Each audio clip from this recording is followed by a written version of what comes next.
Panorama group, जो सोचता है वो करता है। आपके अपने सपनों का आशियाना।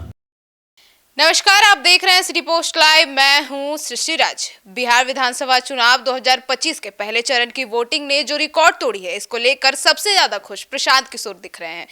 उन्हें ऐसा कहा भी है और उन्हें ऐसा लगता भी है कि उन्होंने जो अपील की है बिहार के बाहर रहने वाले लोगों से कि आप रुके वोट दे, तो उनको ऐसा लगता है कि वे रुके हैं और उनके समर्थन में वोट किए हैं। क्या है ये पूरा मामला, इसके ऊपर विस्तार में बातचीत करेंगे chief editor Shrikant Pratyush sir. तो सर, क्या है ये पूरा मामला? प्रशांत किशोर काफी खुश नजर आ रहे हैं। देखिए, पीके ने पहले चरण के बम्पर वोटिंग पर अपनी प्रतिक्रिया दी है और कहा है कि 14 तारीख को इतिहास लिखा जाएगा।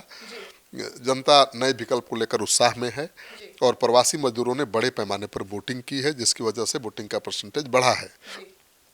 प्रशांत किशोर क्या कह रहे हैं, पहले वो सुन लीजिए, तब डिबेट को आगे बढ़ाएंगे तो अच्छा रहेगा। 30 सालों में ये सबसे ज्यादा वोटिंग परसेंटेज हुआ है फर्स्ट चरण के चुनाव में, ये क्या दर्शा रहा है सर?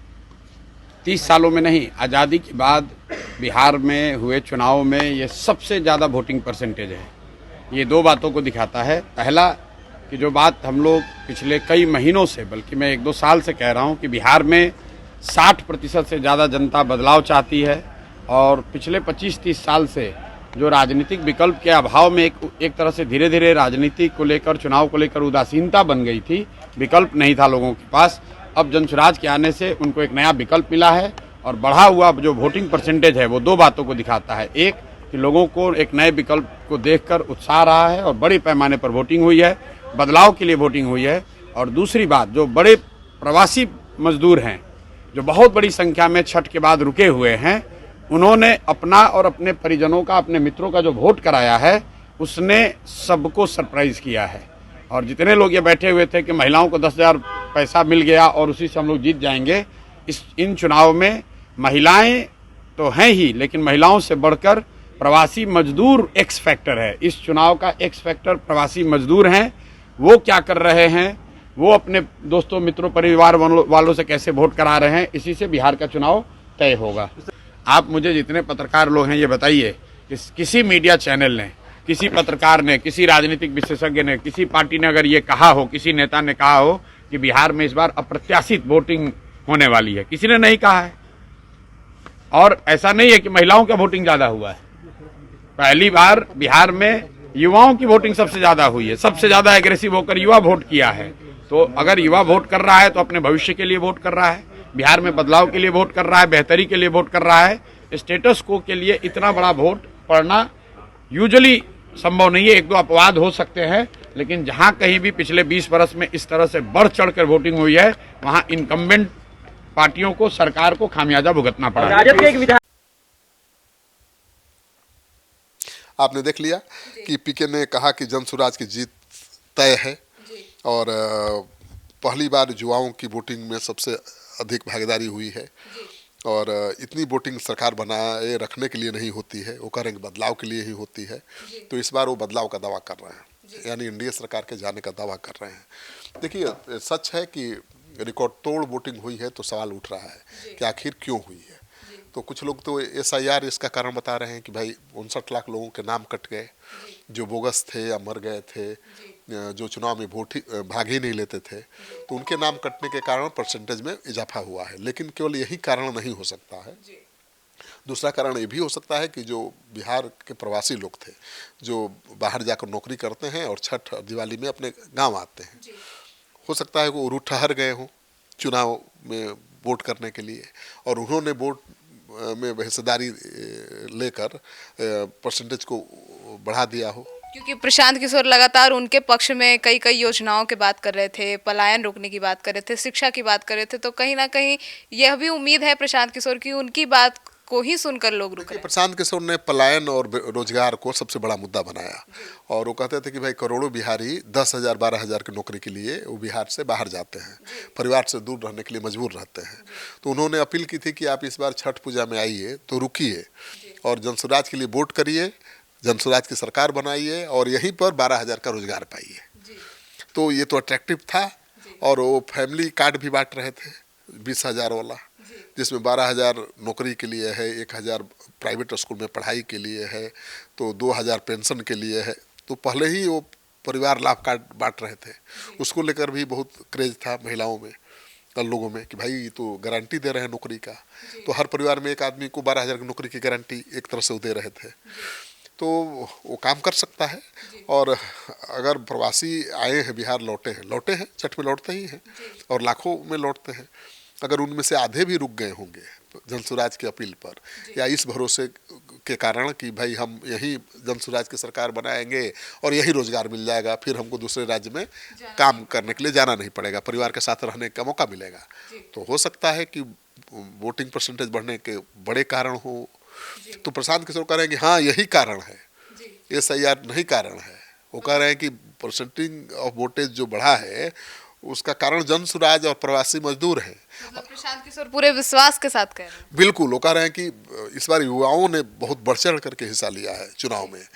वो महिलाओं की बात नहीं कर रहे हैं, महिलाओं ने बढ़ चढ़ कर हिस्सा लिया है चुनाव में। जनसुराज के लिए शुभ संकेत नहीं है और न तेजस्वी के लिए, क्योंकि महिलाएं तो अभी भी नीतीश कुमार के साथ खड़ी नजर आ रही है। Core voter. हाँ, और इतना जल्दी वो बदलने वाली नहीं है।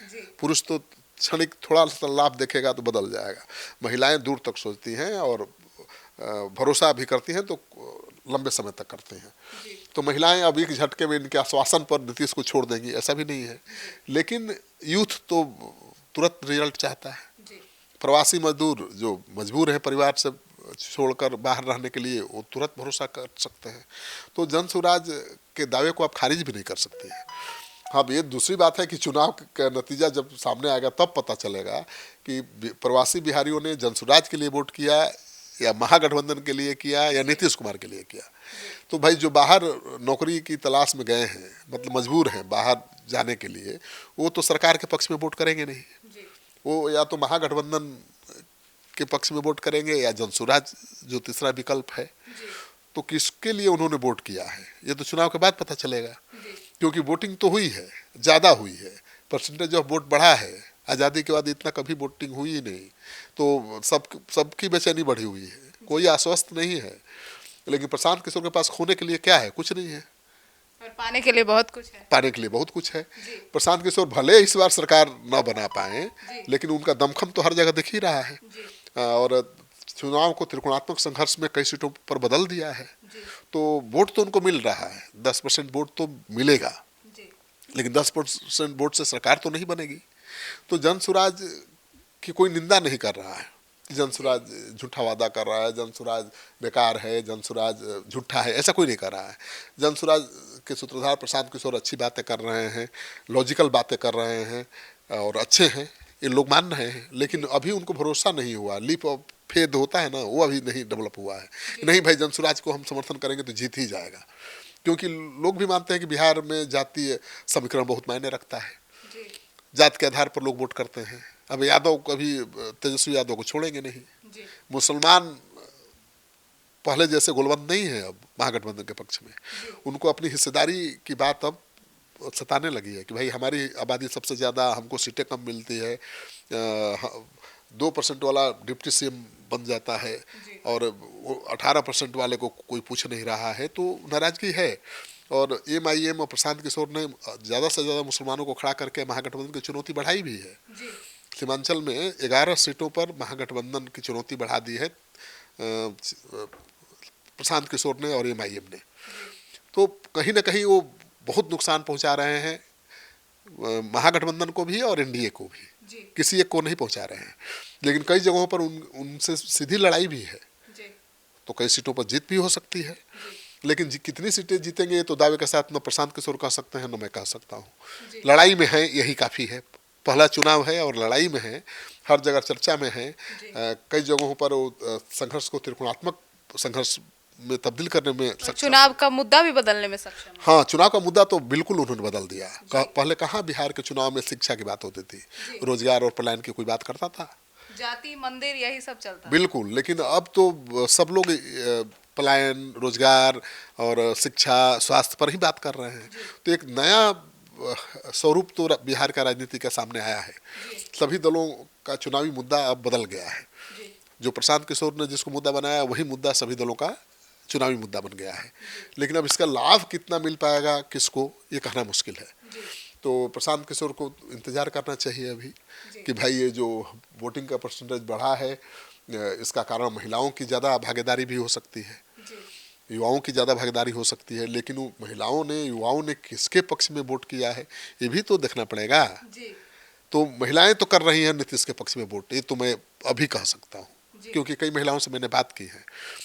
हाँ, युवा बदलाव की बात कर रहे हैं, रोजगार की बात कर रहे हैं, लेकिन उनको रोजगार के लिए भी नीतीश कुमार से ही उम्मीद है। ऐसा नहीं कि तेजस्वी पर ज़्यादा भरोसा है, नीतीश पर नहीं है। वो कह रहे हैं कि आजकल ज़्यादा बहालियाँ निकल रही हैं, भर्तियाँ हो रही हैं, सरकार नौकरी देने की कोशिश कर रही है, और नीतीश कुमार ने भी तो 1 करोड़ लोगों को रोजगार और नौकरी देने का ऐलान किया है। 1 करोड़ से ज़्यादा महिलाओं के खाते में 10,000 भेज दिया है कि आप अपना कारोबार शुरू करिए, तो उसका भी तो इम्पैक्ट है। तो सीधे सीधे ये नहीं कह सकते कि केवल जन स्वराज के कारण ही वोटिंग का परसेंटेज बढ़ा है, लेकिन जन स्वराज एक कारण हो सकता है। अगर जन स्वराज इसका बड़ा कारण बना वोटिंग के परसेंटेज बढ़ने का, तो ज़्यादा लाभ उसको मिलेगा, और ज़्यादा लाभ मिला तो बिहार में तो सरकार भले जन स्वराज की नहीं बने, किसी की भी नहीं बन पाएगी, ठीक है ना, हंग असेंबली हो जाएगी। तो अब प्रशांत किशोर अगर हंग असेंबली बनाने में कामयाब भी रहे तो बड़ी सफलता होगी। इस चुनाव में भले वो सरकार नहीं बना पाए, अगले चुनाव में तक वो बहुत बड़ी ताकत बन जाएंगे, तीसरी ताकत बन जाएंगे, और तेजस्वी यादव की मुश्किल और बढ़ जाएगी। तो अगले चुनाव में संभव है कि अब एनडीए और प्रशांत किशोर के बीच लड़ाई हो जाए। कुछ भी हो सकता है ना। चिराग और मुकेश सहनी को प्रशांत किशोर से कोई एलर्जी नहीं है, दोनों एक दूसरे की तारीफ करते हुए दिखते हैं, वो साथ आ सकते हैं। और कांग्रेस पार्टी और हर दल के लिए प्रशांत किशोर ने काम किया है, तो कांग्रेस भी पीछे खड़ी हो सकती है। तो अगला चुनाव तो बिल्कुल डिफरेंट होगा, इस चुनाव के ट्रेंड ने ये बता दिया है। तो सुना आपने हमारे इस डिबेट को। तो अब 121 सीटों का जो रिजल्ट है वो तो ईवीएम में कैद हो गया है। अब देखना होगा कि दूसरे चरण के चुनाव के बाद 122 सीटों की जो रिजल्ट है, और उसके बाद 14 नवंबर का इंतजार होगा कि आखिर रिजल्ट क्या आता है। क्या जन स्वराज एक बार निर्णायक भूमिका में आ पाती है या नहीं आ पाती है? आपकी क्या राय है कमेंट सेक्शन में जरूर बताइएगा। धन्यवाद।